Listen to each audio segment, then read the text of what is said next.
안녕하세요. 반갑습니다. 한 번에 합격하는 ITQ 파워포인트. 이번 시간에는 새롭게 개정된 개정 내용을 알아보고 ITQ 파워포인트 2016을 시작하는 방법에 대해 배워보도록 하겠습니다. 자, 21세기 정보화 시대에 따라서 객관적인 정보기술 자격증 시험이 가장 중요한 시점인데요. 객관적인 시험, 그리고 실무 활용적으로 평가할 수 있는 시험이 바로 ITQ 시험이 되겠습니다. 그래서 ITQ 파워포인트 버전 중에서 현재 시행되고 있는 2016 버전으로 여러분들과 함께 같이 수업을 진행해 보도록 할게요. 자, 우선 개정된 내용부터 파악해 보도록 하겠습니다. 자, 문제의 답안 작성 요령에 이렇게 기재되어 있습니다. 별도의 지시사항이 없는 경우 출력 형태를 참조하여 글꼴색은 검정 또는 흰색으로 작성하고 기타 사항은 전체적인 균형을 고려하여 작성합니다. 라고 되어져 있는데요. 자, 글꼴색에 대해서 여러분들이 검정이나 흰색으로 작성을 하라는 말은 무슨 말이냐면 바로 텍스트 글꼴색을 지정하라는 의미예요. 자, 제가 화면을 좀 이동해서 보여드릴게요. 네, 일단 여러분들께서 빈 문서, 파워포인트를 실행을 해주시게 되면 지금과 같은 화면 구성을 보실 수가 있을 겁니다. 각각의 기능이 무엇인지에 대해서는 조금 이따가 파워포인트 시작하기 시간에 배워보도록 하고요. 우선 글꼴색을 변경하는 방법에 대해서 안내해 드리겠습니다. 상단의 홈 메뉴에 들어가시게 되면 글꼴 그룹이 보여지게 됩니다. 여기서 가라고 쓰여져 있는 부분이 바로 텍스트색을 변경해 줄 수 있는 부분이라고 이해하시면 되겠는데요. 여기 있는 가 밑에 있는 색깔을 선택을 해주시게 되면 텍스트 입력 시 이 가 밑에 있는 색깔로 자동적으로 색이 변경이 되게 되고요. 우리는 그 옆에 있는 조그만한 삼각형 단추를 눌러서 메뉴를 확장시켜 주시면 되겠습니다. 여기서 만약에 여러분들이 출력 형태를 봤을 때 글자가 흰색으로 되어 있다 혹은 투명한 색이 보인다 라고 하면 그거는 별도의 지시사항이 없다면 흰색으로 선택을 해주시면 되고요. 테마색에 있는 첫 번째 색이 흰색이라고 이해하시면 되겠습니다. 그리고 그 옆에는 검정 텍스트 1이라고 한 색깔이 있는데요. 글자를 입력할 때 기본 색깔이 바로 검정 텍스트 1 색깔이라고 이해하시면 되겠습니다. 그래서 시험 문제에 별도의 조건이 없는 한 이 흰색과 검은색을 사용해서 텍스트색을, 글자색을 설정하라 라는 의미라고 이해하시면 되겠습니다. 자, 그 다음에 도형의 윤곽선을 없음 처리하는 부분도 새롭게 출제가 되고 있는데요. 자, 이것은 슬라이드 마스터라는 기능을 사용할 때, 그리고 2번 슬라이드인 목차 슬라이드를 작성할 때 새롭게 개정된 내용이라고 이해하시면 됩니다. 아, 선생님, 저는 슬라이드 마스터가 뭔지도 모르고 목차 슬라이드가 뭔지도 모르겠다라고 하시는 경우도 있을 수 있는데요. 자, 지금은 모르는 게 당연해요. 저희가 다음 시간에 2강에서 여러분들께 제가 시험이 어떻게 출제가 되고 어떠한 내용들이 평가가 되는지 말씀을 드릴 텐데요. 우선 이번 시간에는 시험이 이러한 내용들이 새롭게 변경되었구나 라는 이해 정도만 하고 가시면 되겠습니다. 자, 그래서 만약에 글꼴에 보시면 굴림, 40포인트 흰색, 가운데 정렬이라고 하는 말은요. 여러분들께서 글꼴 탭에 들어가시면 이렇게 글꼴에 대해서 변경을 하실 수가 있어요.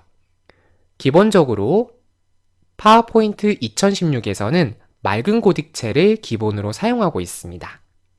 여기서 우리는 옆에 있는 확장 메뉴를 눌러서 여러분들이 글꼴 리스트를 찾아주시면 되겠고요. 위쪽에는 영문 글꼴이 있고 하단에는 한글 글꼴이 보여지게 됩니다.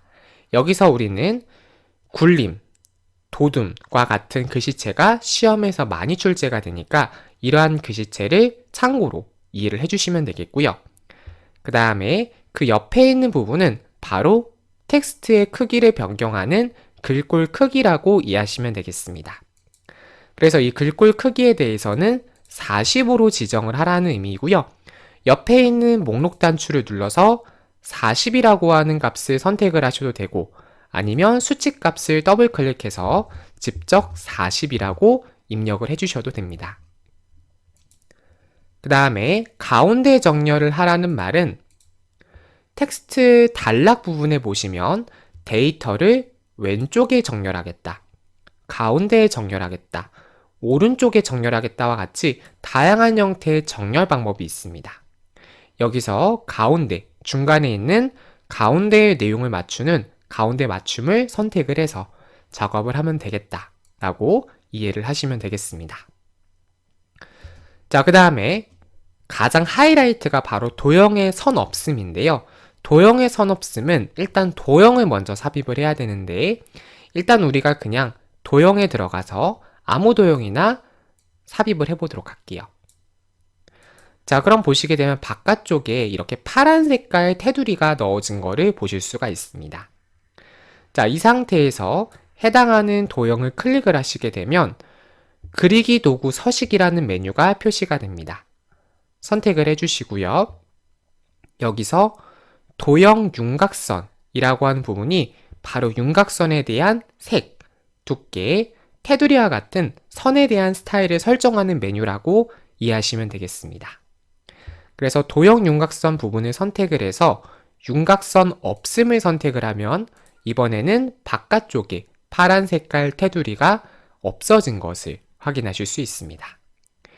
이렇게 여러분들이 도형에 대한 선 없음 조건이 있다라고 하면 도형을 삽입한 후에 그리기 도구 서식, 도형 서식에 들어가서 도형 스타일에 있는 도형 윤곽선을 없음으로 선택을 하면 선이 없음 처리된다라고 이해하시면 되겠습니다. 그 다음에 우리가 슬라이드 1번에서 원래는 점 편집이라는 기능이 출제가 되었습니다. 점 편집이라고 하는 기능은 뭐냐면 여러분들께서 도형을 선택을 해주신 다음에 마우스 오른쪽 버튼을 눌러주시게 되면 점 편집이라고 하는 게 있어요. 얘를 클릭을 해주시면 이렇게 점들에 대한 리스트가 보여지게 되는데, 이 검은 색깔 조절점을 추가를 해서 여러분들이 변형을 하는 그러한 문제가 점 편집 문제였습니다. 근데 점 편집 문제가 이번 개정된 시험에서는 출제 항목에서 제외가 되었습니다. 그래서 보시게 되면 원래 도형에 점 편집이라는 내용이 있었는데 새롭게 바뀐 내용에서는 도형 안을 그림으로 채우는 기능, 그리고 도형에 대한 효과를 적용하는 기능만 출제되고 있습니다. 다만 도형을 변형하는 문제는 출제가 되고 있는데요. 이 말은 무슨 말이냐면 예를 들어서 제가 도형에 들어가서 한쪽 모서리가 잘린 사각형을 선택을 해보겠습니다. 자, 도형에 따라서 노란 색깔 조절점이 보이는 경우가 있는데요. 이 노란 색깔 조절점을 사용을 하게 되면 이렇게 도형의 모양을 변경을 할 수 있습니다. 조금 더 각을 더 지게 표현을 한다거나 아니면 다시 정사각형, 직사각형처럼 보이게 선택을 하실 수 있어요. 이렇게 여러분들이 도형을 변형하는 문제로 출제 기준이 변경되었다라고 이해하시면 되겠습니다. 다음으로 도형을 삽입할 때 도형에 대한 스타일을 적용하는 문제가 새롭게 출제되었습니다. 자, 도형에 대한 스타일 같은 경우에는 제가 도형을 선택을 하고 그리기 도구 서식이라는 메뉴에 들어가면 왼쪽에 도형 스타일이라고 하는 메뉴가 있습니다. 여러분들 모니터에 따라서 약 3개에서 5개 정도 미리 보기가 보여주실 수 있는데요. 하단에 있는 자세히 버튼을 선택을 하게 되면 다양한 형태의 도형 스타일이 보여지게 됩니다. 보시면 이렇게 윤곽선만 채워져 있는 도형의 스타일도 보여지고 있고요. 아니면 도형에 대한 색채유기 형태도 보여지고 있습니다.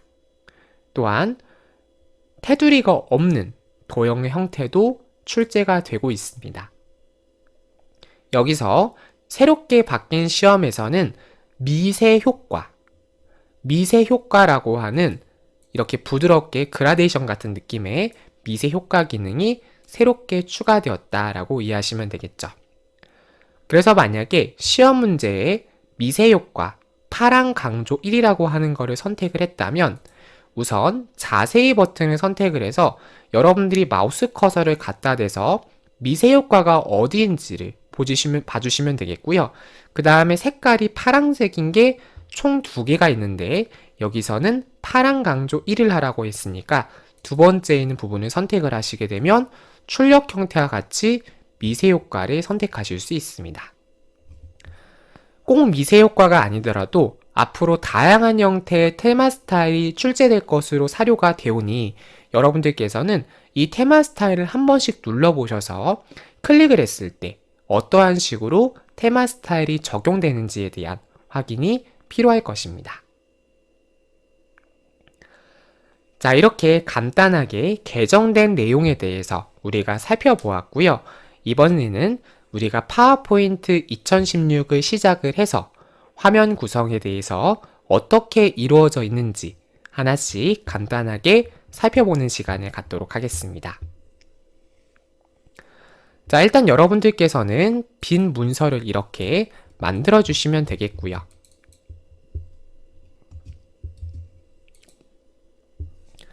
자, 시작을 하시게 되면 저와 같은 이러한 화면이 보여지게 될 겁니다. 자, 가장 먼저 볼 거는 빠른 실행 도구 모음이라고 하는 거에 대해서 볼 텐데요. 빠른 실행 도구 모음은 지금 보시면 왼쪽 위에 있는 리스트라고 이해하시면 되겠습니다. 그래서 파일을 저장을 하겠다. 아니면 취소, 되돌리기를 하겠다. 아니면 다시 실행을 하겠다. 아니면 슬라이드 쇼를 하겠다. 이렇게 기본적으로 4개의 빠른 실행 도구 모음이 보여지고 있습니다. 그래서 이 빠른 실행 도구 모음에서는 아까 말씀드린 것처럼 저장이라든가 실행 취소와 같이 여러분들이 자주 사용하는 기능들을 아이콘으로 표시한 기능이고요. 필요에 따라서 사용자가 추가를 하거나 삭제하실 수가 있습니다. 자, 만약에 예를 들어서 제가 글자를 굵게 하는 기능을 자주 사용한다 라고 하면 해당하는 기능에서 마우스 오른쪽 버튼을 눌러주시게 되면 빠른 실행 도구 모음에 추가라고 하는 기능이 있습니다. 선택을 해주시면 내가 선택한 기능이 빠른 실행 도구 모음에 추가가 되었고요. 반대로 빠른 실행 도구 모음에서 마우스 오른쪽 버튼을 눌러주시면 빠른 실행 도구 모음에서 제거라고 하는 메뉴가 있습니다. 이 부분을 선택을 하시게 되면 선택한 부분이 빠른 실행 도구 모음에서 삭제가 된 것을 보실 수 있죠. 자, 그 옆에 빠른 실행 도구 모음 사용자 지정이라고 하는 부분을 선택을 하게 되면 다양한 형태의 디자인 요소들이 보여지게 됩니다. 여기서 체크가 되어져 있는 부분이 현재 활성화되어 있는 메뉴라고 이해하시면 되겠습니다. 저장, 실행 취소, 다시 실행, 처음부터 슬라이드 쇼 이렇게 기본적으로 4개의 메뉴들이 체크가 되어져 있는데요. 만약에 나는 저장이란 기능이 필요 없다 라고 하면 이 V 체크된 부분을 클릭해 주시면 해당하는 부분이 삭제가 되고요. 다시 한번 클릭해 주시면 선택한 부분이 생성이 됩니다. 다른 메뉴도 내가 추가를 하겠다. 만약에 내가 저장한 파일을 열기 하는 기능을 자주 사용한다 라고 하면 열기 기능을 선택을 하고 여기 있는 열기 아이콘을 클릭하는 것만으로 바로 열기 메뉴가 표시되는 것을 보실 수 있습니다. 자, 이렇게 여러분들이 빠른 실행 도구 모음에 대해서 사용자 지정을 할 수 있고요. 제일 하단에 보시면 리본 메뉴 아래 표시라고 하는 기능이 있어요. 이 부분을 클릭해 주시게 되면 선택한 빠른 실행 도구 모음이 리본 메뉴 하단에 표시되고요. 다시 한번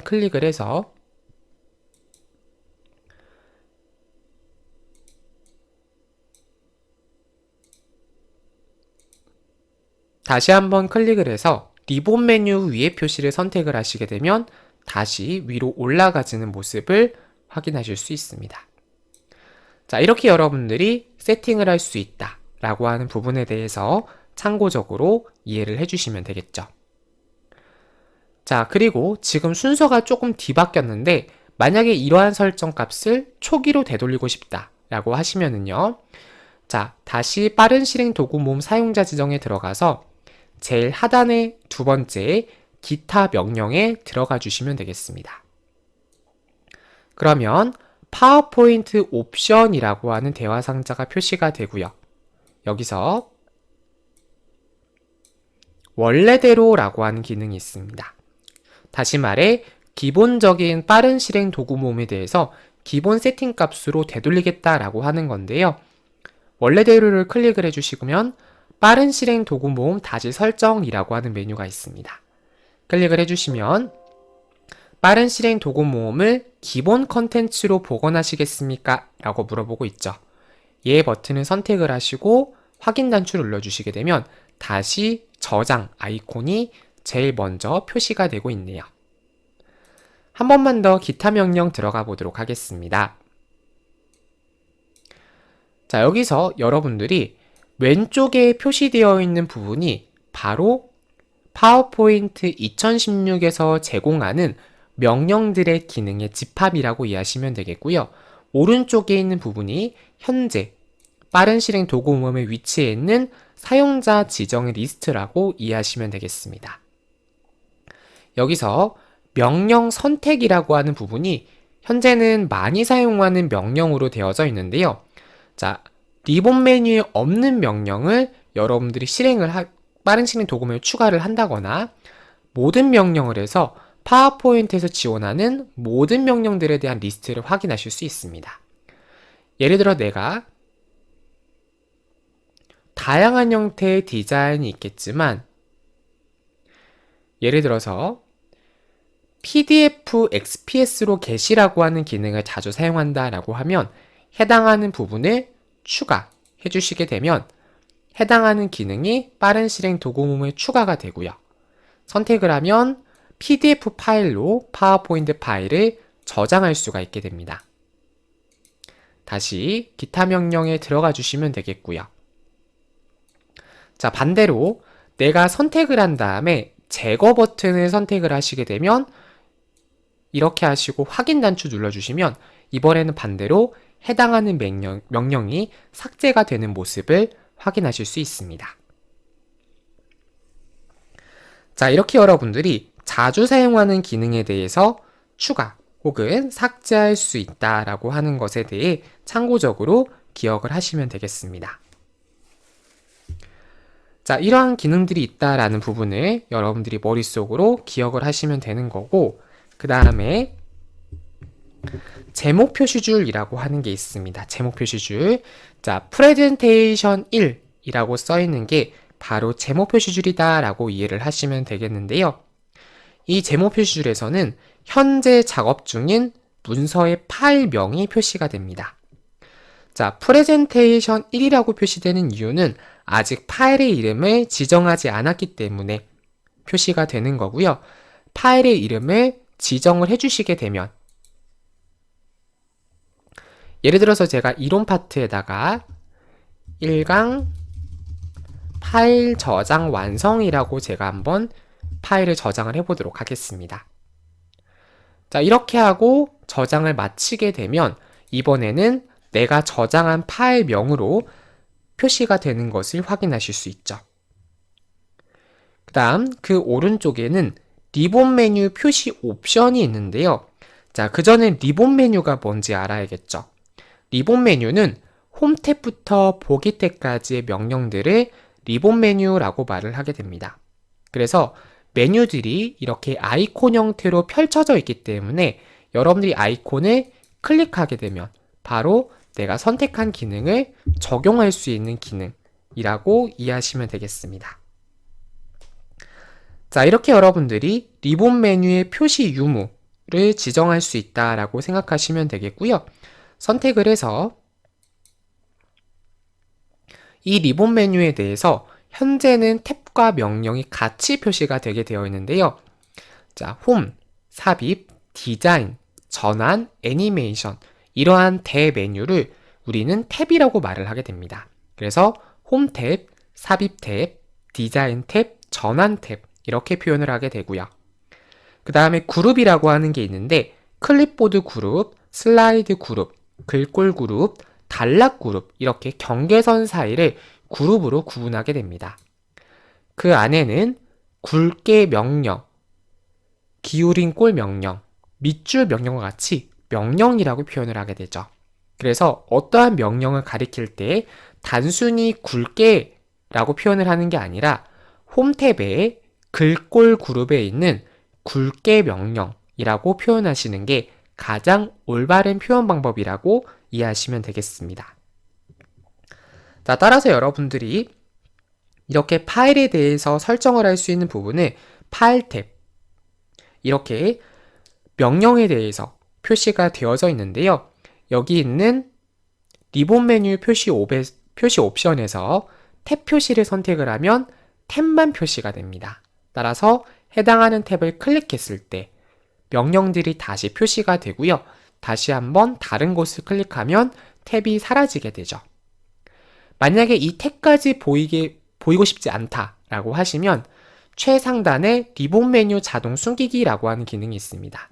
이거를 선택을 하면 리본 메뉴가 숨겨진다라고 이해하시면 되겠습니다.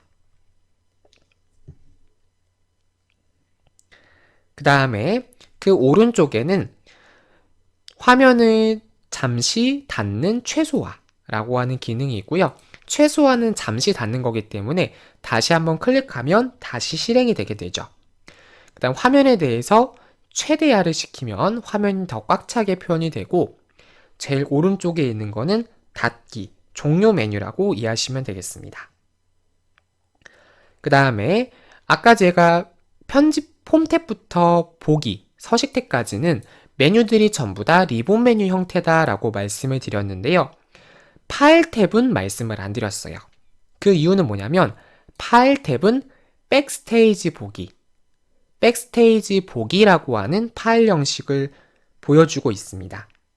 그래서 파일을 관리할 수 있는 메뉴로 구성되어 있는 부분이 바로 파일 탭이다 라고 이해하시면 되겠습니다. 파일을 저장을 한다거나 아니면 여러분들이 저장한 파일을 불러온다거나 파일을 새롭게 만든다거나 파일에 대해서 인쇄를 한다거나 공유를 한다거나 이렇게 여러분들이 파일과 관련된 메뉴를 관리할 수가 있는데요. 자, 보시면 명령들이 쭉 아래로 이렇게 펼쳐져 있어요. 그리고 그 명령을 클릭을 하면 해당하는 명령이 오른쪽에 펼쳐지게 됩니다. 자, 그래서 파일이라고 한 탭을 클릭했을 때 명령들이 쭉 아래로 표시되어 있는 형태, 이 부분을 드롭다운 보기 혹은 백스테이지 보기 형태의 인터페이스라고 여러분들이 생각을 해주시면 되겠고요. 그래서 여기 있는 홈, 삽입, 디자인 이러한 메뉴를 리본 메뉴라고 말을 하게 됩니다. 그 다음에 오피스 2016에서 새롭게 추가된 기능인데요. 수행할 작업을 알려주세요 라고 하는 부분이 있습니다. 이 부분을 클릭을 해서 여러분들이 필요하신 기능을 입력을 하게 되면 바로 작업을 시작할 수가 있습니다. 만약에 제가 PDF라고 저장을 하게 되면 다른 형식으로 저장해 PDF XPS라고 하는 게 보여지게 되죠. 이런 식으로 여러분들이 내가 어떠한 명령을 설정을 하고자 할 때 해당하는 명령이 바로 이렇게 표시될 수 있도록 설정하는 기능이 바로 수행할 작업을 알려주세요 기능이라고 이해하시면 되겠고요. 그 옆에는 오피스닷컴의 계정과 로그인을 해서 사용할 수 있고 로그인을 완료한 후에 공유 기능을 통해서 여러분들이 클라우드에 파일의 복사본을 저장할 수가 있습니다. 그 다음 왼쪽에는 이제 슬라이드에 대한 미리 보기 창이 보여지고 있어요. 그래서 여러분들이 슬라이드를 쭉 이렇게 편집을 하시게 되면 이 슬라이드 미리 보기에 이 1번이라고 하는 슬라이드에는 이러한 미리 보기가 있구나 라는 개념으로 이해하시면 되겠고요. 파워포인트에서는 이 한 장 한 장에 대해서 페이지, 편집장이라는 표현을 쓰지 않고 슬라이드라는 표현을 사용을 하게 됩니다. 그래서 현재 1이라고 쓰여져 있는 부분의 편집 상태입니다. 따라서 얘를 슬라이드 1번이라고 말을 하게 되죠. 그리고 왼쪽에서는 슬라이드에 대한 미리 보기 창이었다면 오른쪽에서는 실질적으로 슬라이드를 편집할 수 있는 슬라이드 편집창이라고 이해를 하시면 되겠고요. 여기서는 슬라이드를 이제 실질적으로 작업할 수 있는 공간이라고 이해하시면 되겠습니다. 그리고 하단에는 상태 표시줄이 있습니다. 현재 언어가 한국어 상태라는 걸 보여주고 있고요. 맞춤법에 오류가 있는지, 그리고 슬라이드의 번호가 전체 페이지가 1페이지 중에서 현재 페이지가 1페이지다. 앞에 표시되어 있는 부분이 현재 페이지, 뒤에 표시되어 있는 부분이 전체 페이지라고 이해하시면 되겠습니다. 그래서 이 부분에서는 현재 여러분들이 작업 중인 파워포인트의 상태를 나타내는 곳으로 슬라이드에 대한 번호라든가 맞춤법 검사라든가 언어라든가 이런 것들을 확인할 수 있고요.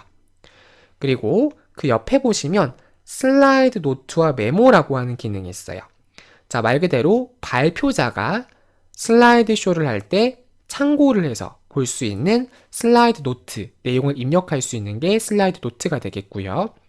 메모라고 하는 거는 여러분들의 프레젠테이션에 여러 사람들과 함께 작업을 할 때 의견을 나눌 수 있도록 메모 기능을 남기실 수가 있습니다. 그 옆에는 화면에 대한 보기 설정을 수행할 수가 있는데요. 기본적인 편집 상태는 바로 현재 기본 보기 상태라고 이해하시면 되겠고, 그 옆에 있는 거는 여러 슬라이드 보기, 그 옆에는 읽기용 보기, 마지막으로는 슬라이드 쇼, 이렇게 화면이 구성이 되어져 있습니다. 그래서 기본에서는 편집할 수 있는 상태라고 이해를 하시면 되겠고요. 읽기용 보기라고 하는 거는 말 그대로 현재 화면의 크기에 맞게, 현재 창에 맞게 이렇게 슬라이드 쇼를 진행을 하게 됩니다.